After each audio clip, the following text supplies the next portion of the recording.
Hello students, स्वागत है आप सभी का आपके अपने यूट्यूब चैनल तेजस स्टडी पॉइंट पर। दोस्तों, आज के इस वीडियो में हम पढ़ने वाले हैं कक्षा 9 की एनसीईआरटी के 13वें चैप्टर को, जिसका नाम है हम बीमार क्यों होते हैं। बता दें दोस्तों, इस चैप्टर के अंदर हम लोग पढ़ने वाले हैं मनुष्य के अंदर रोगों के बारे में और मानव स्वास्थ्य के बारे में डिटेल से। तो आपसे निवेदन है कि एक भी पॉइंट मिस ना हो, इसलिए आप इस वीडियो को पूरा देखें ताकि सारे के सारे पॉइंट आपको एकदम अच्छे से क्लियर हो सके। तो शुरुआत करते हैं बिना देरी के हमारे वीडियो की। चैप्टर का नाम है दोस्तों हम बीमार क्यों होते हैं। तो सबसे पहले दोस्तों हम लोग पढ़ते हैं स्वास्थ्य क्या होता है, किसी भी व्यक्ति का स्वास्थ्य से क्या अभिप्राय है। स्वास्थ्य के लिए डब्ल्यूएचओ ने एक परिभाषा दी है, या डब्ल्यूएचओ ने बताया कि किसी व्यक्ति का स्वास्थ्य क्या हो सकता है। तो किसी व्यक्ति की सामान्य शारीरिक और मानसिक अवस्था ही उसका स्वास्थ्य है। किसी व्यक्ति की सामान्य शारीरिक स्थिति यानी कि वो काम करने में अच्छा है और उसका माइंड भी ठीक है, तो उसको हम क्या कहेंगे, वो स्वस्थ है। और एक और परिभाषा है जो बहुत ही पॉपुलर है। स्वास्थ्य अच्छा रहने की वह अवस्था है जिसमें शारीरिक, मानसिक और सामाजिक कार्य उचित प्रकार से किया जा सके। यानी कि स्वास्थ्य वो अवस्था है जिसमें हम लोग शारीरिक कार्य आसानी से कर सके, हमें कोई दिक्कत ना हो, यानी कि हमारा शरीर सही हो। मानसिक कार्य कर सके कोई भी, यानी कि हमारी मानसिक स्थिति भी सही हो।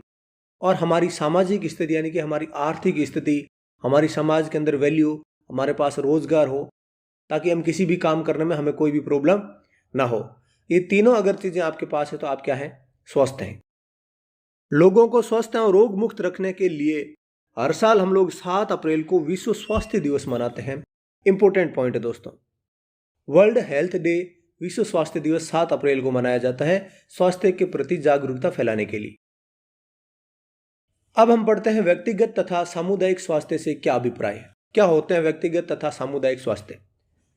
व्यक्तिगत स्वास्थ्य तो वो होता है जो आप पर्सनली अपने आप को जो है स्वस्थ रखने के लिए, फिट रखने के लिए जो कार्य करते हो। और सामुदायिक स्वास्थ्य का मतलब होता है, समुदाय का मतलब होता है लोगों का समूह, यानी कि आपके आसपास का समूह कैसा है, आपके आसपास का भौगोलिक पर्यावरण कैसा है, उसका स्वास्थ्य भी आपके स्वास्थ्य पर पूरे तरीके से निर्भर करता है। तो व्यक्तिगत तथा सामुदायिक समस्याएं दोनों ही स्वास्थ्य को प्रभावित करती हैं। स्वास्थ्य व्यक्तिगत नहीं, एक सामुदायिक समस्या है, और व्यक्तिगत स्वास्थ्य के लिए सामुदायिक स्वच्छता भी बहुत ही आवश्यक है। यानी कि अगर आप अपने तरीके से, पूरी तरीके से जो है रोग मुक्त रहने के लिए समय समय पर टीकाकरण करवाते हैं, साफ सफाई रखते हैं और अपने आसपास किसी रोग को भटकने नहीं देते, लेकिन आप ऐसी जगह पर निवास करते हैं जहां पर कॉलोनी ऐसी है, लोग ऐसे रहते हैं जो साफ सफाई बिल्कुल नहीं रखते, जो बिल्कुल भी अपनी हेल्थ का ध्यान नहीं रखते, अपनी कॉलोनी में साफ सफाई का ध्यान नहीं रखते, वहाँ बहुत ही मच्छर पनप रहे हैं, तो आप कितने भी साफ सफाई कर लें, आपको कोई डिजीज फैलेगी आपकी कॉलोनी में, तो आपको भी डेफिनेटली वो डिजीज होगी। क्योंकि जो स्वास्थ्य है वो एक व्यक्तिगत समस्या नहीं है, ये एक सामुदायिक समस्या है। मतलब आपका अच्छे से होना जरूरी है, और आपके साथ ही आपके आसपास के जो पूरा का पूरा माहौल है, पूरा पर्यावरण है, वो भी एकदम स्वच्छ और रोग मुक्त होना चाहिए। जीवों का स्वास्थ्य उनके पड़ोस या पर्यावरण पर निर्भर करता है, यानी कि हमारा ऐसे चारों तरफ का जो पर्यावरण है, इस पर भी हमारा स्वास्थ्य निर्भर करता है। रोग मुक्त और स्वस्थ रहने के लिए अच्छा भौतिक और सामाजिक वातावरण अनिवार्य है। अच्छे वातावरण की जरूरी है, और इसलिए व्यक्तिगत और सामुदायिक स्वास्थ्य दोनों जो है समन्वित अवस्था है, यानी कि दोनों साथ में होने जरूरी है। तो ये सामुदायिक और व्यक्तिगत स्वास्थ्य के बारे में आप समझ गए होंगे। यानी कि व्यक्तिगत स्वास्थ्य जो है हमारे खुद के स्वास्थ्य के लिए, अपनी बढ़िया हेल्थ के लिए हमें हमारी तो स्वच्छता रखनी होगी, लेकिन हमारे आसपास के भौतिक पर्यावरण और आसपास के लोगों को भी जो है जागरूक करना पड़ेगा स्वच्छता के प्रति। अब हम पढ़ रहे हैं दोस्तों अच्छे स्वास्थ्य के लिए आवश्यक परिस्थितियां। अच्छे स्वास्थ्य के लिए क्या क्या आवश्यक है। तो ये क्वेश्चन बन सकता है कि अच्छे स्वास्थ्य के लिए क्या क्या परिस्थितियां या क्या क्या आवश्यक है। तो अच्छा और स्वस्थ भौतिक पर्यावरण, अच्छा सामाजिक वातावरण, मतलब ऐसे समाज में जो स्वच्छ समाज हो, जिसमें आप लोगों को जो है किसी भी प्रकार की डिजीज नॉर्मली ना फैले। संतुलित आहार और सक्रिय दिनचर्या, यानी कि आप जो आहार ग्रहण कर रहे हो वो संतुलित आहार हो, यानी कि भोजन के सभी अवयव उसके अंदर समान मात्रा में हो, और अच्छी आर्थिक और स्थिति हो और रोजगार हो। यानी कि अगर आपको कोई प्रॉब्लम हो भी जाती है तो आपके पास अच्छी आर्थिक स्थिति हो, ताकि आप उस प्रॉब्लम से निपटने के लिए तैयार रहें। अब हम पढ़ते हैं स्वास्थ्य के बारे में। हमने देखा कि क्या होता है स्वास्थ्य। विश्व वर्ल्ड हेल्थ डे 7 अप्रैल को मनाया जाता है। फिर व्यक्तिगत और सामुदायिक स्वास्थ्य क्या होते हैं। अब स्वास्थ्य का बिगड़ना यानी कि रोग क्या होता है। रोग आप समझते हो कि रोग यानी कि हमारा शरीर स्वस्थ नहीं होता, उसी को हम लोग रोग या बीमारी कहते हैं। तो रोग शरीर की वह अवस्था है जो शरीर के सामान्य कार्य के अंदर बाधा उत्पन्न करते हैं, सामान्य कार्य को प्रभावित करते हैं। अगर हम सामान्य कार्य जो हमेशा कर रहे हैं अगर उनको नहीं कर पा रहे हैं तो हमारा शरीर जो है एक प्रकार से रोगग्रस्त हो गया, या फिर हम क्या होते हैं, हम बीमार हो जाते हैं। रोगों के लक्षण क्या होते हैं। किसी अंग या अंग तंत्र की संरचना में परिवर्तन होना। किसी भी अंग या अंग तंत्र के जो सामान्य कार्य के विपरीत उसके बाद उसका कोई दूसरा कार्य कर दे, यानी कि उसकी संरचना में परिवर्तन हो जाए, तो हम लोग कहते हैं कि हम किसी न किसी रोग से ग्रसित हो जाते हैं, क्योंकि हमें जो है रोग के लक्षण दिखने लगते हैं। यानी कि जब हमारा शरीर, जब हमें कोई मच्छर काटता है, जब हमें मलेरिया होना शुरू हो जाता है, तो हमारे शरीर में जो है नॉर्मल तापमान से हमारे शरीर का तापमान बढ़ जाता है, तो हम कहते हैं कि हमें बुखार है। तो ये हमारे रोग के क्या होते हैं, लक्षण होते हैं। लक्षणों के आधार पर चिकित्सक विशेष को पहचानता है, यानी कि अपने लक्षण देख के चिकित्सक पहचान करता है कि आपको कौन सी बीमारी हो सकती है। अगर आपको बुखार है तो चिकित्सक देखेगा कि भाई ये मलेरिया हो सकता है, डेंगू हो सकता है, या साधारण बुखार भी हो सकता है, और उसी के आधार पर रोगों की पुष्टि करने के लिए कुछ टेस्ट करवाता है, और टेस्ट करवाने के बाद लक्षणों के आधार पर डॉक्टर हमें क्या देता है, प्रिस्क्रिप्शन यानी कि दवाइयां वगैरह देता है। अब रोग किन किन कारणों से फैलते हैं। रोग के फैलने के कारणों का वर्णन करो, या रोग के किन किन कारणों से फैलता है। तो सबसे पहले तो सूक्ष्म जीवों के द्वारा रोग फैलता है, जो आप सभी को पता है।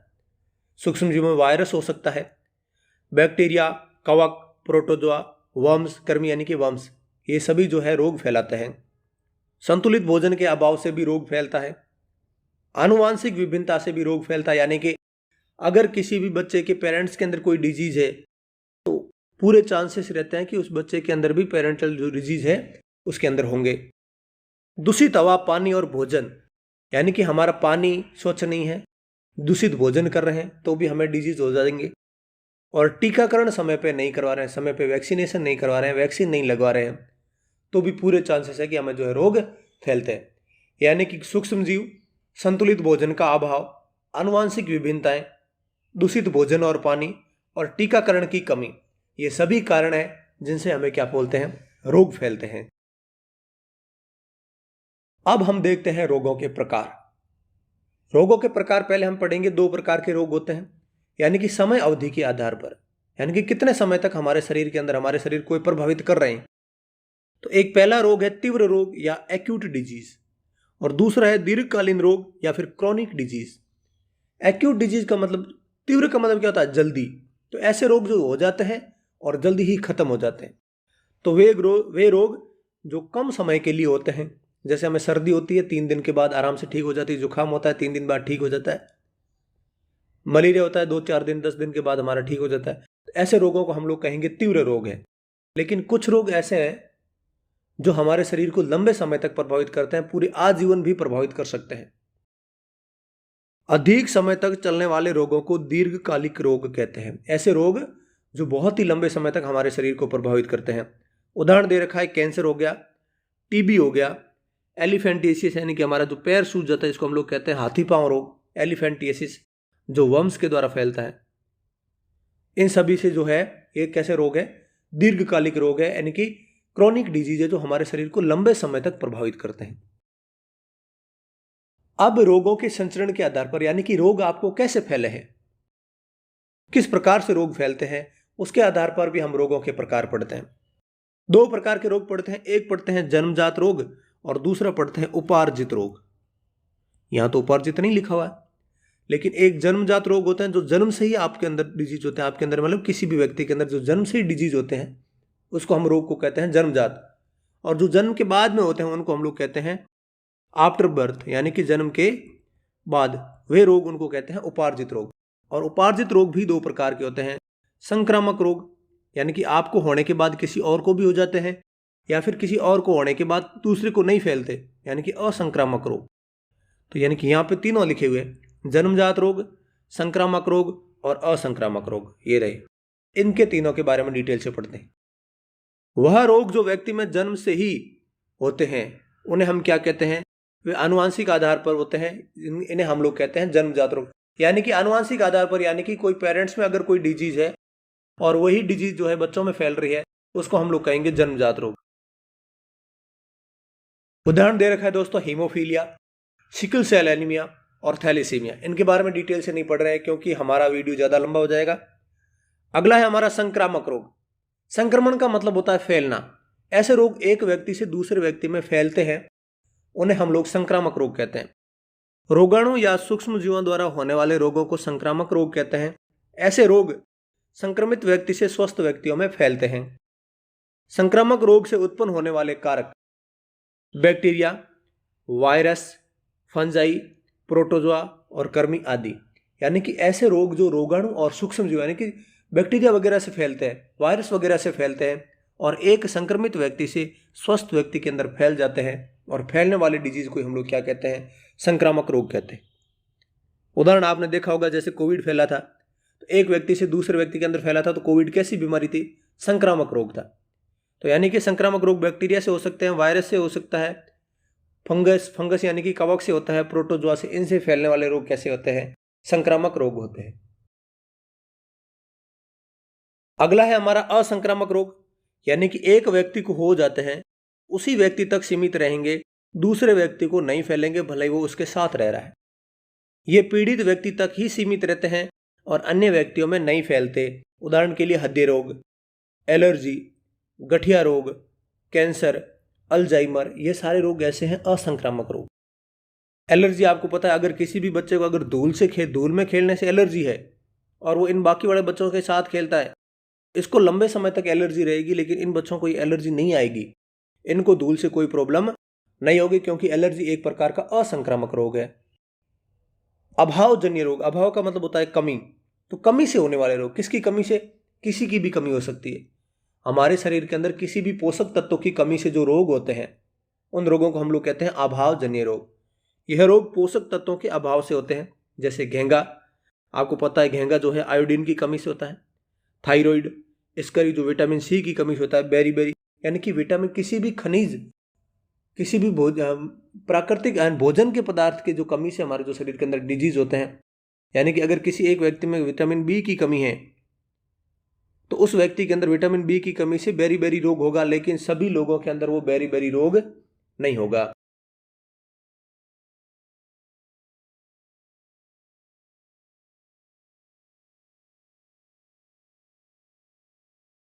अब हम लोग पढ़ रहे हैं कि संक्रामक जो रोग होते हैं, जो एक व्यक्ति से दूसरे व्यक्ति में फैलते हैं, उन रोगों को हम लोग किस प्रकार से पढ़ते हैं कि जो बैक्टीरिया के द्वारा फैलते हैं, वायरस के द्वारा फैलते हैं, कवक के द्वारा, प्रोटोजोआ के द्वारा, वर्म्स के द्वारा।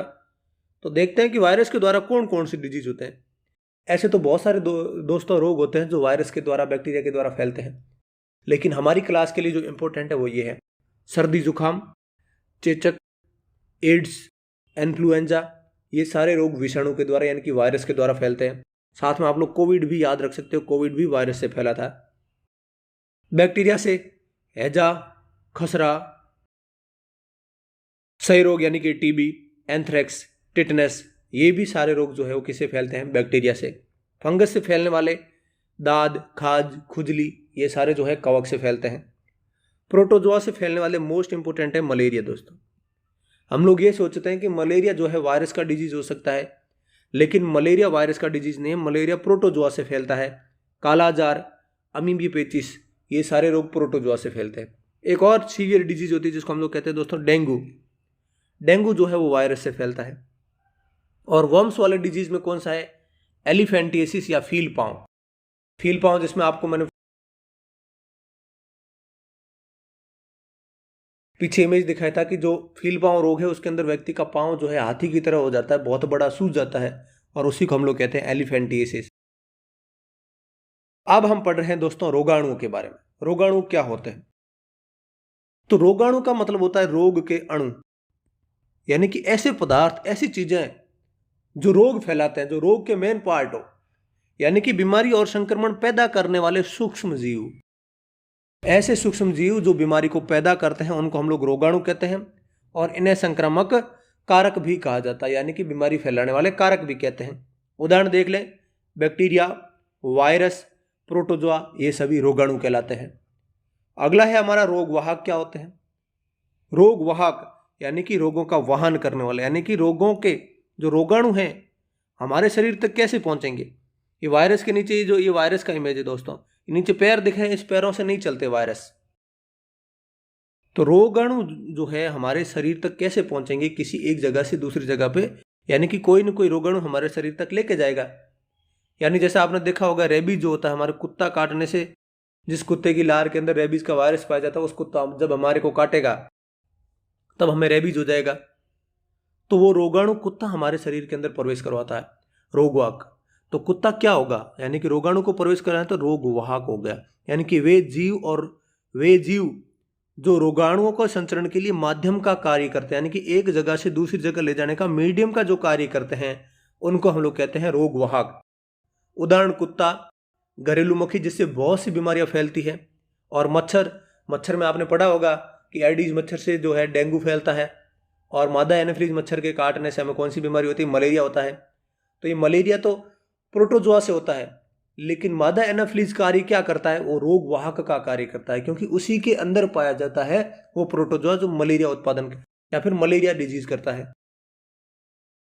अगला है हमारा महामारी बीमारी क्या होती है। महा का मतलब बहुत सारी, मारी का मतलब मारने वाले, बहुत सारे लोगों को मारने वाले या प्रभावित करने वाली बीमारी को हम क्या कहेंगे, महामारी। कुछ रोग एक समुदाय में बड़ी तीव्रता से फैलते हैं। एक समुदाय यानी कि एक जगह पर जब फैलते हैं तो बहुत ही ज्यादा तीव्रता में फैलते हैं और बड़ी आबादी को संक्रमित करते हैं, और इसलिए हम लोग कहते हैं उसे महामारी। उदाहरण के लिए हैजा, कोरोना, प्लेग, चेचक, ये सब एक प्रकार की कैसी है, महामारियां हैं जो बहुत से लोगों को प्रभावित करती है। बहुत से लोग इस बीमारी से जो है, ऐसी बीमारियों से प्रभावित होकर उनको जान भी गंवानी पड़ती है। अब हम लोग थोड़ा सा डिटेल से पढ़ने वाले हैं कि रोग फैलाने वाले साधन कौन कौन से हैं। एक संक्रमित व्यक्ति से स्वच्छ व्यक्ति को कोई रोग होगा तो वो रोगाणु किन किन माध्यमों से जो है हमारे शरीर के अंदर प्रवेश कर सकता है बीमार व्यक्ति से। तो सबसे पहले हम लोग इसमें पढ़ रहे हैं वायु के द्वारा कैसे रोगाणु हमारे शरीर में प्रवेश करते हैं। तो किसी भी जो संक्रमित व्यक्ति है उसके छींकने और खांसने से रोगाणु वायु में फैल जाते हैं, और स्वस्थ व्यक्ति, जब हम सांस लेंगे स्वस्थ व्यक्ति, तो हमारे शरीर में प्रवेश कर जाएगा और तब हम भी उस बीमारी से ग्रसित हो जाएंगे। और छींकने खांसने से कौन कौन सी बीमारी हो सकती है, तो निमोनिया हो गया, सर्दी जुकाम, कोविड, ये सब के जो रोगाणु है वो किसके द्वारा हमारे शरीर में प्रवेश करते हैं, वायु के द्वारा। अगला है जल और भोजन के द्वारा रोगाणु भी हमारे शरीर में प्रवेश करते हैं। रोगाणु हमारे शरीर में संक्रमित जल व भोजन के द्वारा प्रवेश करते हैं, यानी कि भोजन के अंदर भोजन संक्रमित हो जाता है, भोजन के अंदर वे रोगाणु पाए जाते हैं। और जब हम वो दूषित भोजन करते हैं तो हमारे आहार नाल के द्वारा हमारे शरीर के अंदर प्रवेश कर लेते हैं और उससे हमें जो है प्रॉब्लम हो जाती है। और ऐसे जो दूषित भोजन और जल से होने वाली बीमारियां कौन कौन सी है, तो हैजा, टाइफाइड, अमीबियोपेचिस, ये सारी बीमारियां कैसी है, जल और भोजन के द्वारा फैलने वाली। रोगवाहकों के द्वारा, रोगवाहक जो मीडियम का कार्य करते हैं, जो रोगाणु हमारे शरीर के अंदर प्रवेश करवाते हैं। तो हमने पढ़ा मलेरिया, डेंगू, ये दोनों मच्छरों से होते हैं।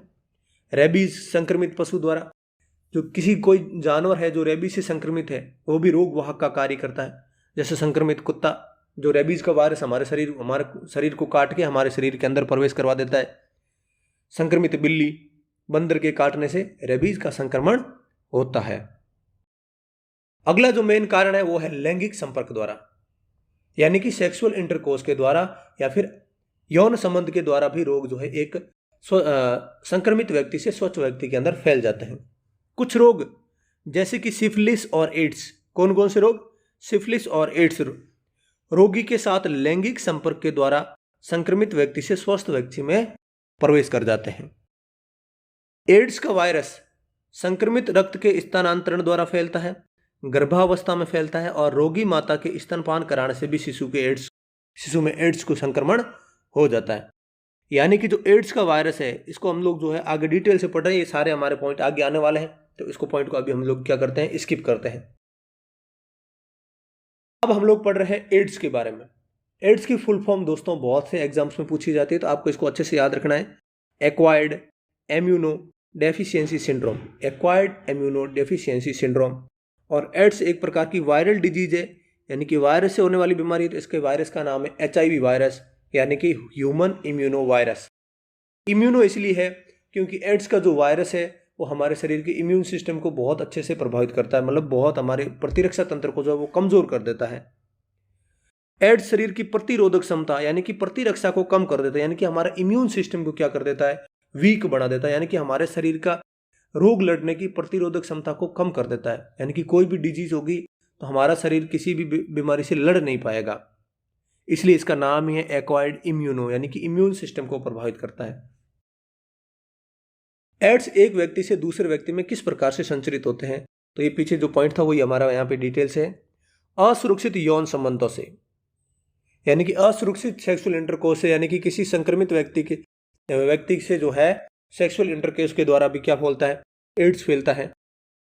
यूज्ड सीरिंज के उपयोग करने से, यानी कि एक सीरिंज यानी कि डॉक्टर पैसा बचाने के लिए बहुत बार क्या करते हैं, एक ही इंजेक्शन को बहुत से व्यक्तियों में लगा देते हैं। उसमें क्या दिक्कत होती है कि कोई अगर व्यक्ति संक्रमित है तो उसका ब्लड उस सुई के लग जाता है, और असंक्रमित व्यक्ति यानी कि स्वच्छ व्यक्ति या फिर स्वस्थ व्यक्ति के अंदर वो डिजीज ट्रांसफर हो जाती है। तो यूज्ड सिरिंज के उपयोग से किसी भी संक्रमित व्यक्ति का ब्लड अगर किसी स्वस्थ व्यक्ति के अंदर चढ़ा दिया जाएगा तो वो भी एड्स से संक्रमित हो जाएगा। अगर किसी महिला को एड्स है तो उसके गर्भ में रह रहे बच्चे को हो जाता है, और महिला अगर उस बच्चे को स्तनपान करवाती है तब भी उस बच्चे को एड्स होने के पूरे चांसेस है। और जीवाणु युक्त उपकरण का यूज करने पर, यानी कि कभी डॉक्टर क्या करते हैं, बहुत सी जगहों पे डॉक्टर ऐसा कार्य करते हैं कि सर्जिकल जो इंस्ट्रूमेंट होते हैं, जितने भी सर्जरी वाले आइटम्स होते हैं, उनको एकदम अच्छे से सफाई नहीं करवाते, और पहले अगर किसी व्यक्ति की सर्जरी की होती है, अगर वो संक्रमित होता है तो उस व्यक्ति से जो है दूसरे व्यक्ति में जब ऑपरेशन होता है तो दूसरे व्यक्ति में भी वो डिजीज चली जाती है। यानी कि संक्रमित व्यक्ति में के रक्त का स्थानांतरण करने से, यानी कि संक्रमित व्यक्ति का रक्त चढ़ाने से, यौन संपर्क के द्वारा, एड्स से पीड़ित मां के शिशु की गर्भावस्था में होता है, और स्तनपान के द्वारा भी हो सकता है। संक्रमित इंजेक्शन या सुई का प्रयोग करने पर जो है एड्स हो जाता है। अब एड्स को रोका कैसे जा सकता है, तो एड्स के निवारण के कुछ उपयोग बताया। एड्स निवारण कैसे किया जा सकता है, कुछ 2 कारण बताओ। तो आप ये बता सकते हो कि संक्रमित व्यक्ति का रक्त कभी नहीं चढ़ाए, कभी भी यूज की हुई सीरीज का उपयोग ना करें, सर्जिकल उपकरणों को एकदम अच्छे से साफ करके फिर दूसरे व्यक्ति की सर्जरी की जाए। जब व्यक्ति दाढ़ी बनाते हैं, किसी दुकान पे जाते हैं, तो उसी सेम ब्लेड का इस्तेमाल करने के लिए मना करें कि सेम ब्लेड का इस्तेमाल नहीं करना, नई ब्लेड का यूज करो।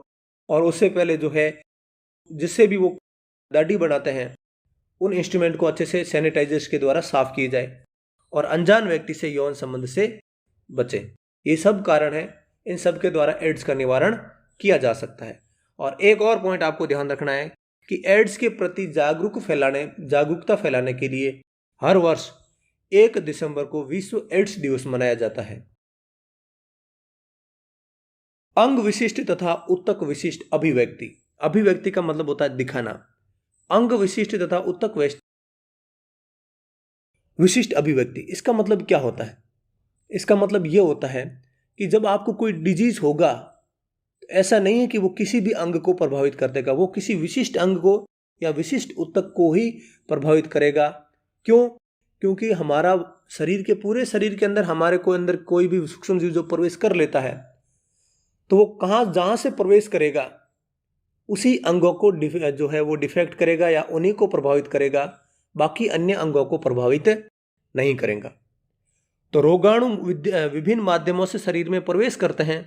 किसी उत्तक या अंग में संक्रमण उसके शरीर के प्रवेश के स्थान पर निर्भर करता है, यानी कि हमारे शरीर में कौन सा रोगाणु किस अंग को प्रभावित करता है, ये किस पर निर्भर करेगा, ये उस पर निर्भर करेगा कि वो रोगाणु हमारे शरीर में किस प्रकार से प्रवेश किया है। उसने सांस के द्वारा हमारे अगर शरीर में प्रवेश किया है तो हमारे फेफड़ों को कर सकता है। दूषित भोजन से हमारे शरीर के अंदर उसने प्रवेश किया तो हमारी आहार नाल को संक्रमित कर सकता है। अगर उस मच्छर काटने से हमारे रोगाणु हमारे शरीर में प्रवेश हुए तो हमारे ब्लड वेसल्स यानी कि रक्त कणिकाओं को प्रभावित कर सकता है, यानी कि अलग अलग अंगों को प्रभावित करेगा जिन जिन अंगों के माध्यम से हमारे शरीर के अंदर रोगाणु प्रवेश करते हैं।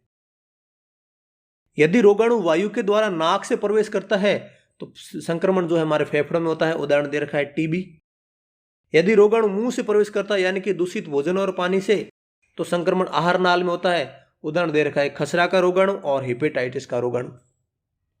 खसरा का रोगाणु आहार नाल में और हेपेटाइटिस का रोगाणु जो है किसमें संक्रमण करता है, लीवर में। तो ये पॉइंट आप ध्यान रखेंगे कि हेपेटाइटिस का रोगाणु किस शरीर के किस अंग को प्रभावित करता है, लीवर को प्रभावित करता है।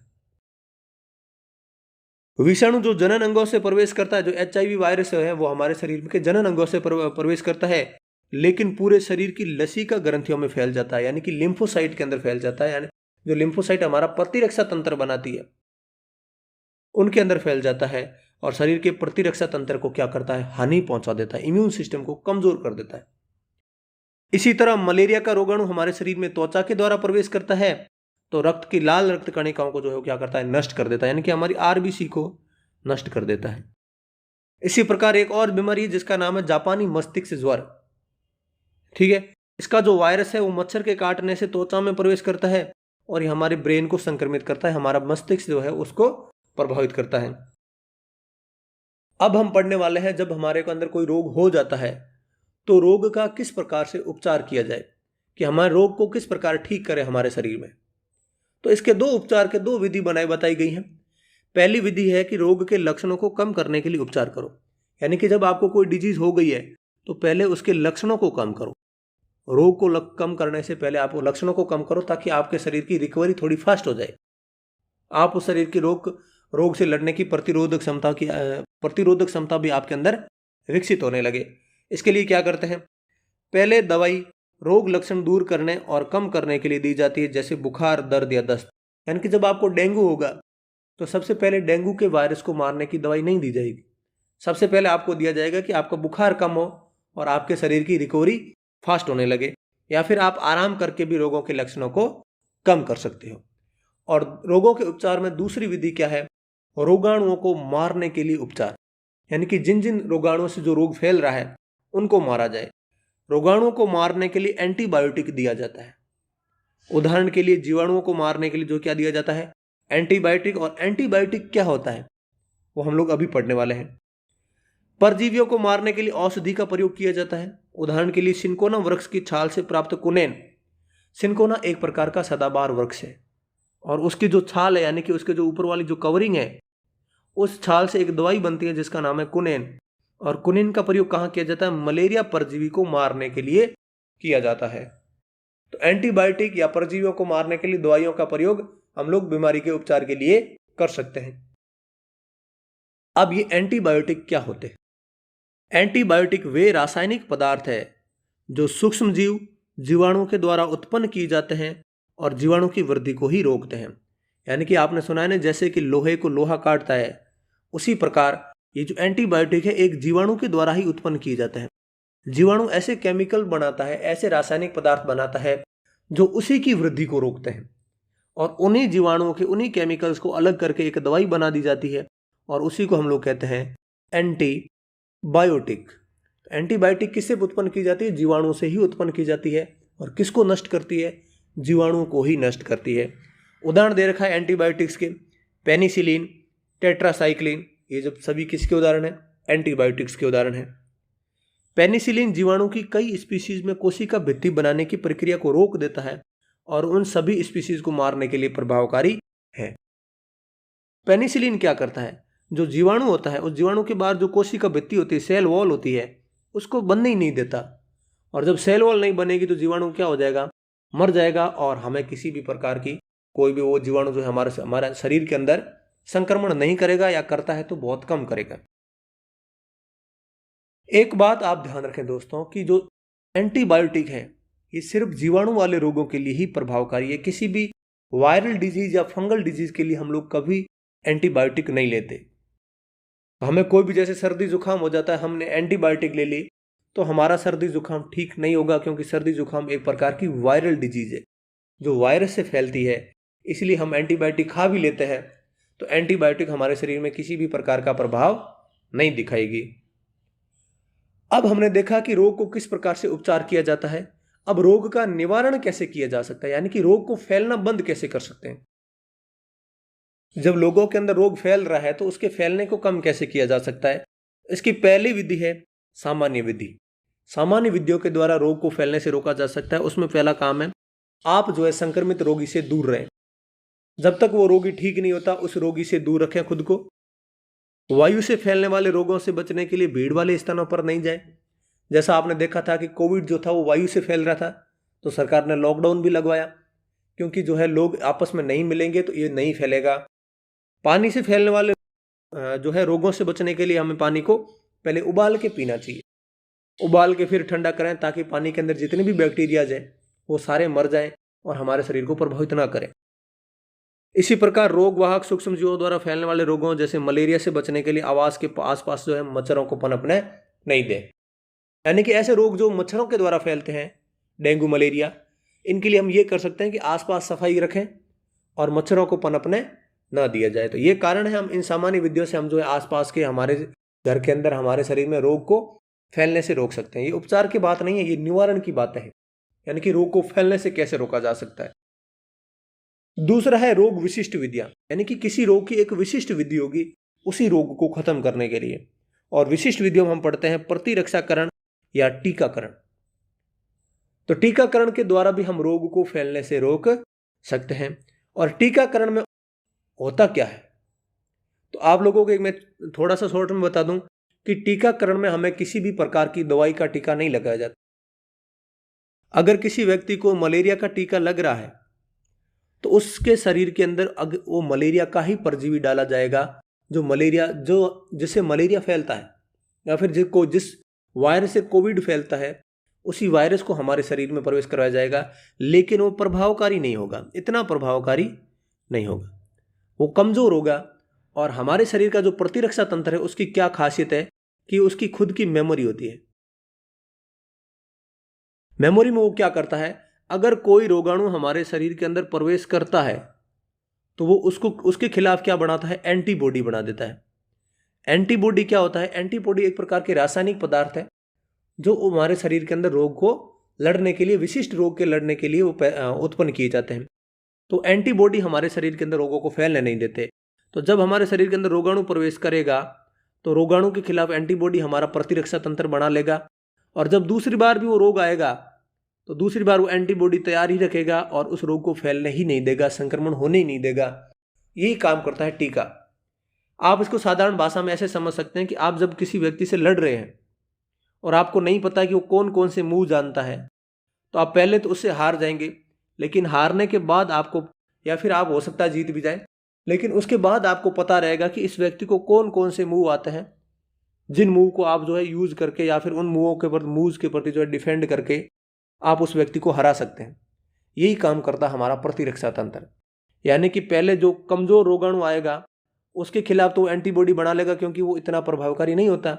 और जब एंटीबॉडी बना लेगा, जब वास्तव में जब वो डिजीज हो जाएगी, तब हमारे शरीर को, प्रतिरक्षा तंत्र को इतनी समस्या नहीं आएगी एंटीबॉडी बनाने में, और वो आसानी से उस रोग को हरा देता है। तो प्रतिरक्षाकरण इस विधि में रोगाणु स्वस्थ व्यक्ति के शरीर में डाले जाते हैं, यानी कि रोगाणु को ही डाला जाता है। रोगाणु प्रवेश करते ही प्रतिरक्षा तंत्र रोगाणुओं से लड़ने वाली एंटीबॉडी बना देता है। जब रोगाणु हमारे शरीर में जाएगा तो हमारे शरीर के अंदर जो प्रतिरक्षा तंत्र, उसका काम ही रोगों से लड़ना। तो हमारा जो प्रतिरक्षा तंत्र एक एंटीबॉडी बना लेगा रोगों से लड़ने के लिए। इस प्रकार रोगाणु से मारने वाली विशिष्ट कोशिकाएं शरीर में पहले ही निर्मित हो जाती है। यानी कि जो एंटीबॉडी है जो रोगाणु को मार सकती है, वो हमारे शरीर के अंदर रोग फैलने से पहले ही बन जाती है। और जब रोग का रोगाणु वास्तव में जब हमारे शरीर में प्रवेश करता है तो ये एंटीबॉडी कोशिकाएं लड़ती है और उस रोगाणु को मार देती है, और हम स्वस्थ रहते हैं, स्वस्थ रहते हैं। तो ये एक रोग विशिष्ट विधि है जिसके अंदर टीकाकरण आता है। और टीकाकरण क्या होता है, जिसके अंदर रोगाणु को हमारे शरीर में प्रवेश करवाया जाता है और हमारे प्रतिरक्षा तंत्र को एक्टिव करवाया जाता है, ताकि उस बीमारी के लिए एक्टिव रहे। टिटनेस, डिप्थीरिया, पोलियो, चेचक, क्षय रोग यानी कि टीबी के टीके जो है अभी तक मार्केट के अंदर अवेलेबल है। बच्चों को डीपीटी का टीका भी लगवाया जाता है। और आपसे ये क्वेश्चन पूछा जा सकता है कि डीपीटी के टीका किस किस रोग के लिए प्रभावकारी है। डिप्थीरिया, कुकुर खांसी और टिटनेस, इन 3 रोगों के लिए डीपीटी का टीका लगाया जाता है। और 3 रोग कभी जिंदगी में नहीं होते अगर हम लोग समय रहते डीपीटी का टीका लगवाते हैं। हेपेटाइटिस ए का भी टीका अवेलेबल है, जो सिर्फ और सिर्फ किनको दिया जाता है, 5 वर्ष से कम के बच्चों को दिया जाता है। रेबीज वायरस कुत्ते, बिल्ली, बंदर तथा खरगोश के काटने से फैलता है। रेबीज का वैक्सीन जो है मनुष्य तथा पशुओं के लिए भी अवेलेबल है, यानी कि कुत्ते बिल्लियों के काटने से जो रेबीज फैलता है उसके भी वैक्सीन अवेलेबल है। आपको पता होगा कि जब कुत्ता काट लेता है हम वैक्सीन लगवाते हैं समय पर, तो हमारे शरीर के अंदर रेबीज का ज़्यादा संक्रमण नहीं होता। तो यहाँ पे हमारे इस वीडियो को हम लोग यहाँ पे समाप्त करेंगे। आई होप कि आपको ये क्लास पसंद आई होगी। अगर आपको वीडियो पसंद आया तो वीडियो को लाइक, चैनल को सब्सक्राइब जरूर करें। मिलते हैं दोस्तों अगले वीडियो में, तब तक के लिए जय हिंद, जय भारत।